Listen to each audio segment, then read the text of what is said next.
এটা হচ্ছে pressure cap. এর কাজ হচ্ছে কি, যখন এইখানে রেডিয়েটরে পানিটা গরম হয়ে যাবে কি করবে প্রেসার ক্যাপ। এটা কিন্তু অলরেডি একটা এই যে হিসেবে কাজ করে, ক্যাপ মানে এখানে পানি ঢালানোর কাজ করে, ঠিক আছে। বোতলে যেমন মুখ দিয়ে পানি প্রবেশ করানো যায়, পানি বের করা যায়, এরকম কিন্তু এটা প্রবেশ করা যায় পানিটা, ঠিক আছে। তার সাথে এই প্রেসার ক্যাপের কিন্তু আরেকটা অবদান আছে। এই অবদান কি, এটা কিন্তু দেখেন একটা স্প্রিং আছে ভিতরের দিকে, যখনই আমরা প্রেসার দিই ভিতরের দিকে যায়, তাই না। এরকম যখনই যায় তখনই কিন্তু এই যে একটা লাইন আছে, এই লাইনটা কিন্তু রিজার্ভ ট্যাঙ্কের সাথে কানেক্ট, এটা কিন্তু রিজার্ভ ট্যাঙ্ক। যখন এইখানে প্রেসার পায়, পানিটা অতিরিক্ত বাষ্প হয়ে গরম পায়, একটা প্রেসার পায়, তখন এই কী করে উপর দিকে যায়। যখন উপর দিকে যায় তখন এই যে একটা লাইন আছে পাইপ দিয়ে রিজার্ভ ট্যাঙ্কের সাথে, এটা কিন্তু খুলে যায়। যখনই খুলে যায় ওই বাষ্পটা রিজার্ভ ট্যাঙ্কে আসে।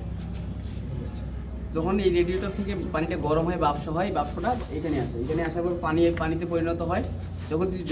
যখন আবার রেডিয়েটরে পানিটা কম পড়ে যায় তখন রিজার্ভ ট্যাঙ্কে রেডিয়েটর আবার পানিটা রিটার্ন আসে। এটা হচ্ছে প্রেসার ক্যাপের কাজ। তারপরে এটা হচ্ছে রেডিয়েটরের কাজ কি, পানিটা ঠান্ডা করতে সাহায্য করে, সাথে পানিটা কি ধারণ করে রাখে জারের মধ্যে, ঠিক আছে। এটা হচ্ছে রিজার্ভ ট্যাঙ্ক, যেটা বললাম এখানে পানিটা রিজার্ভ থাকে। রিজার্ভ ট্যাঙ্কের পরে তারপরে কি আছে, দুইটা কালকে কিন্তু আপনাদের কুলিং সিস্টেম বুঝাইছি, মনে আছে। উস পাইপ, একটা হচ্ছে লোয়ার উস পাইপ, একটা হচ্ছে লোয়ার উস পাইপ দিয়ে ভিতরে পানিটা প্রবেশ করবে, আর এটা দিয়ে পানিটা বের হয়ে আসবে। তাহলে কোন পাইপটা গরম পাবো আমরা, চলা অবস্থায় উপরেরটা, যেটা দিয়ে গরম পানিটা বের হবে, তাহলে এটা গরম পাবো, এটা দিয়ে প্রবেশ করবে। রিজার্ভ ট্যাঙ্কের যে ইয়েটা বলছিলাম, যে একটা ওয়াটার পাম্প বলছি, পানিটা সার্কুলেশন করাবে, ভিতর দিয়ে ঢুকাবে আবার বের করবে, ওয়াটার পাম্প। ওয়াটার পাম্প কোথা থাকে, লোয়ার স্টোভের সাথে দেখাইছি। এই হচ্ছে ওয়াটার পাম্প, এই যে এটা হচ্ছে ওয়াটার পাম্প। ওয়াটার পাম্প খোলা হয়েছে, এই জন্য আপনারা অনেক এই যে বেল্টের মাধ্যমে ওয়াটার পাম্প কানেক্ট থাকে, ঠিক আছে। যদি বেল্ট ঘুরে তাহলে ওয়াটার পাম্প ঘুরবে, টাইমিং বেল্ট যদি ঘুরে তাহলে ওয়াটার পাম্প ঘুরবে। এটা হচ্ছে ক্র্যাঙ্ক শেফটের পুলি, মেইন পুলি, এটা অনবরত ঘুরতে থাকে, জিনিসটা থাকলে ওইটার সাথেই টাইমিং বেল্টের সাথে কানেক্ট আছে কি, ডায়নামো আছে, ওয়াটার পাম্প আছে। ডায়নামো কি করে, বিদ্যুৎ উৎপন্ন করে, আর এই ওয়াটার পাম্প কি করে, পানিটাকে সার্কুলেশন করে। ওই পানিটা ভিতরের দিকে যায়, আবার পাশ থেকে বেরিয়ে আসে। রেডিয়েটরে যখন আসে উপরের লাইনে আসে কিন্তু, ঠিক আছে, উপর দিয়ে এই লাইনে আসে, আসার পরে আবার ঝর্ণা আকারে নিচের দিকে পড়ে। যখন ঝর্ণা আকারে নিচের দিকে পড়ে তখন ফ্যানটা কুলিং ফ্যানটা ওই ঠান্ডা পানিটা তখন আবার লোয়ার স্পাইপ দিয়ে ভিতরে যায়। আর ভালভের কথা কোথায়, আপার স্পাইপের মাথায় ভালভ, থার্মোস্টেট, প্রেসারের কারণে খুলে, না হলে খুলবে না। পানিটা যখন ইয়ে হয়, প্রেসার হয়, তখনই খুলে, তখনই পানিটা ক্লিয়ার। এটা গেল কুলিং সিস্টেম। তারপরে এই যে ডায়নামোর কথা বলছি, একটা জিনিসের সাথে আরেকটা কিন্তু পরিপূরক। একটা ইঞ্জিন যদি স্টার্ট দিতে দেওয়ার জন্য অবশ্যই কি লাগবে, সেলফ দিতে গেলে অবশ্যই প্লাগের কিন্তু অবদান আছে। সেলফ যদি সেলফ মোটর যদি কাজ করে, ফ্লাইং কি করে, সাকশন কম্প্রেশন পাওয়ার হয়, ওই সাকশন কম্প্রেশন পাওয়ারের সাথে জ্বালানি প্রবেশ করতে হবে না, জ্বালানি প্রবেশ করবে, তাহলে এর অবদান আছে। তারপরে কি প্লাগ, এই যে নিচে প্লাগ আছে, এটা কিন্তু ইগনিশন কয়েল। ইগনিশন কয়েল কি বিদ্যুৎ না দিলে কি গাড়ি স্টার্ট হবে, পাওয়ার হবে না, মানে ফায়ারিং না করলে গাড়ি স্টার্ট হবে না, তাহলে এটারও অবদান আছে। ফায়ারিংটা করে কার সাহায্যে,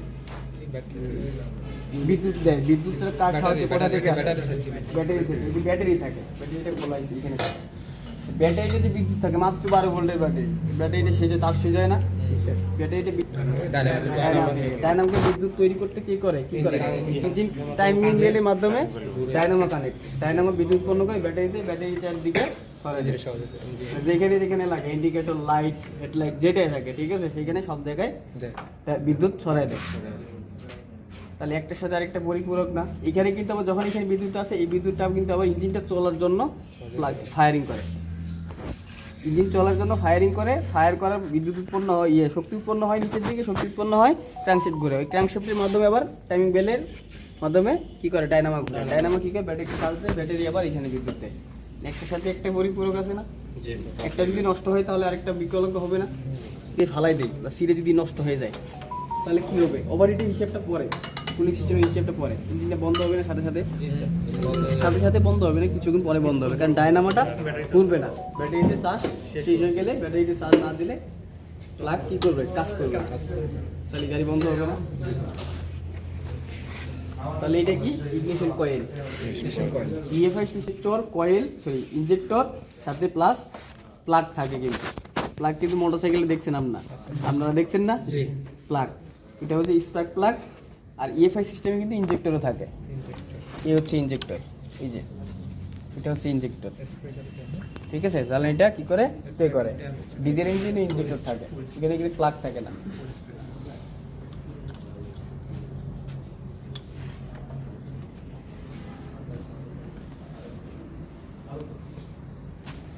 খুলবো, দেখবো যে আমরা টাইমিং বেলের ইয়াটা টেম্পারেচার হাইটে গেছে, সিরার সম্ভাবনা আছে। তখন আপনারা কি করবেন, চেঞ্জ করার নিয়ম কিন্তু আছে, একটা অ্যাডজাস্টার থাকে, সেইটাই থাকে। বড় বেল্ট থাকে, ছোটো বেলগুলি থাকে, পুলিশ সাহায্যে কানেক্ট থাকে, ঠিক আছে। একটা অ্যাডজাস্টার থাকে, যেইটা একটা নাট বা যে কোনো থাকে স্প্রিং যেটা থাক, একটু লকটা খুলে দিলেই বেল্টটা একেবারে লুজ হয়ে যাবে। লুজ হইলে ইজিলি খুলে যাবে। এটা যদি অ্যাডজাস্টার না খুঁজে পান, অবশ্যই ভিডিও দেখে যেভাবে হোক কারোর মাধ্যমে করে বেলটা লুজ করে দেবেন। লুজ করে নিয়ে বেলটা খুললে নতুন বেল আবার লাগাবে। এখানকার অ্যাডজাস্টার হচ্ছে এইটা, এই যে ডায়নামাটা, এখানে একটা নাট ছিল, নাটটা কিন্তু এখানে ভাঙিয়ে গেছে, ঠিক আছে। এই যে টাইট হয়ে যাবে না, এখানে টাইট হওয়ার পরে বাইরের দিকে টান দিয়ে টাইট হওয়ার পরে নাটটা টাইট দিলেই বেল কিন্তু টাইট। যদি আবার এটা নাটটা লুজ দিয়ে ভিতরের দিকে ডায়নামা ঠেলে দেয়, তাহলে এটা কিন্তু লুজ খুলবে, ঠিক আছে। গাড়ির মধ্যে এইরকমই। আর এই যে হচ্ছে পেট্রোল ইঞ্জিন, কিন্তু ডিজেল ইঞ্জিন না। ডিজেল ইঞ্জিনে সিআই ইঞ্জিন বলা হয়, এটুকু মনে রাখেন। আর পেট্রোল ইঞ্জিনকে এসআই ইঞ্জিন বলা হয়। এসআই ইঞ্জিন কেন বলা হয়? পেট্রোল ইঞ্জিন কিন্তু স্পার্ক ইগনিশন করে তারপরে কিন্তু শক্তিটা উৎপন্ন করে। প্লাগ স্পার্ক প্লাগ আছে, ডিজেল ইঞ্জিনে কিন্তু স্পার্ক প্লাগ নাই, এই জন্য এটাকে বলা হয় সিআই ইঞ্জিন, মানে কম্প্রেশন করেই কিন্তু শক্তি উৎপন্ন করে। কিন্তু প্লাগ নাই যে ফায়ার তৈরি করে বিস্ফোরণটা ঘটাবে, চাপ সৃষ্টি করেই বিস্ফোরণটা ঘটায়। এই জন্য বলা হয় এটাকে সিআই ইঞ্জিন, আর এটাকে বলা হয় এসআই ইঞ্জিন। কয়টা বাজে?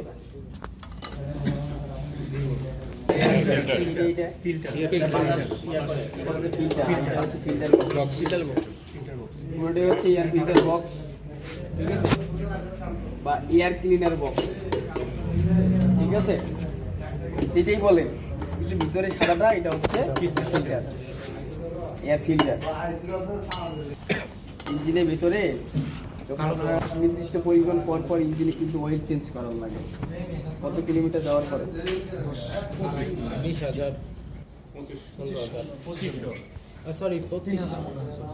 2500 থেকে 3000 কিলোমিটার যাওয়ার পরে আপনারা মোবিল চেঞ্জ করবেন। যদি নষ্ট মোবিলটা যদি আবার দিয়ে চালান, ইঞ্জিনটা চালান, তাহলে কী হবে? সিজ মানে কি বোঝায়? ভিতরে যে কাজগুলো কী হবে? ভেঙে যাবে। ক্লিয়ার? মানে একটার পর একটা ঘর্ষণ যে করে, একটু পিচ্ছিল করে। মোবিলের কাজ হচ্ছে পিচ্ছিল করা, ক্ষয়রোধ করা, সাথে ইঞ্জিনটাকে শীতল রাখা, এই তিনটে কাজ। পিচ্ছিল করে, লয় যে ঘর্ষণটা হয় পিচ্ছিল করে, এই পিচ্ছিলটা যদি মোবিলটা যদি পাওয়ারটাই কমে যায়, পিচ্ছিলটা যদি না করে, তাহলে লয় ঘর্ষণ হইলে কি হবে? গরম হবে না? গরম হইলে কি ইঞ্জিনটা কি হয়ে যাবে না? লোহাগুলা বাঁকা হয়ে যাবে না? হয়ে যাবে না? কি হবে না? অবশ্যই মোবিলটা নির্দিষ্ট পরিমাণ পর নির্দিষ্ট কিলোমিটার চালানোর পর আপনারা যখন চেঞ্জ করবেন। মোবিল যখন চেঞ্জ করবেন অবশ্যই ফিল্টার চেঞ্জ করবেন, মোবিল ফিল্টার। এই হচ্ছে মোবিল ফিল্টার, দেখি এইটা হচ্ছে মোবিল ফিল্টার, ঠিক আছে। আর যখন মোবিল ফিল্টার চেঞ্জ করবেন অবশ্যই এয়ার ফিল্টার চেঞ্জ করবেন। এয়ার ফিল্টার এমনিও চেঞ্জ করতে পারে। ময়লা হয়ে গেছে, খুললে দেখে যদি উপরে থাকে, ইজিলি দুইটা নাট খুললে দিলে এই ময়লা হয়ে গেছে, বাতাস দিয়ে পরিষ্কার করতে পারেন, পরিষ্কার করে আবার লাগাইতে পারেন। হইলে কি হয়, বাতাসটা ইজিলি যায় আর কি, বাতাস বোতাম ছাড়ি, নাহলে একটু প্রেশার যায়, প্রেশারে বাতাসটা যায়। যদি ময়লা হয় থাকে তাহলে বাতাসটা তো যাবে না, নিঃশ্বাস নিতে কষ্ট। এটা কি বলেন তো?